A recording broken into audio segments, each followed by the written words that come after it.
আমরা এখন এই যে আমরা এখন সবাই সীতাকুণ্ড ইকো পার্কে এই যে এটা হলে সোহেল ভাই বেচারার বিয়ে ঠিক হয়েছে। এই যে হলুদ গেঞ্জি পরা যেটা, এই যে এটা কিন্তু বিয়ে করার জন্য একদম গোরফাক নিছে। এই যে ঢাকা গেছিল অনেক টাকা খরচ করে বিয়ে করার জন্য, বউ দেখার জন্য, এখনো ঠিক হয় নাই।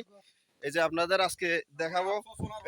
এই যে নিজে নাম মাহবুব ভাই, এই বেচারা কিন্তু আবার পরের দায়িত্ব নেই, এটা দায়িত্ব নেই। এই যে পিছনে যে রুবেল ভাই বেচারা দেখেন আজকে অনেকদিন অনাহারে ব্যর্থতা ভাই, এই ব্যর্থতা। যতজন লোক এখানে আছে হ্যাঁ এই তাদেরকে আমি এখনো পর্যন্ত বিয়ে করাতে পারতেছি না। একটা পাত্রী দেখতে গেছে, দেখার পরে সে মেয়েটাকে বলছে যে আপনি কি কথা বলবেন নাকি আলাদা, সে তাও বলে না। এত টাকা খরচ করে যাওয়ার পরও এত করে বুঝেছি ভাই, দুটো কথা যদি মেয়েটার সাথে বলতেন, মেয়েটার মনে তো কত আকাঙ্ক্ষা ছিল। এই যে হলুদ গেঞ্জি পরা, হলুদ গেঞ্জি পরা ছেলেটা, এই যে এই ছেলেটা, এই ছেলেটা।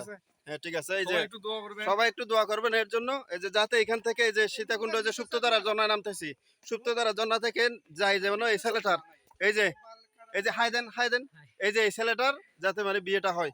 ঠিক আছে, ধন্যবাদ। আর এরপরে যে আমরা ওই সুপ্তধারা জন্নাটা দেখাবো।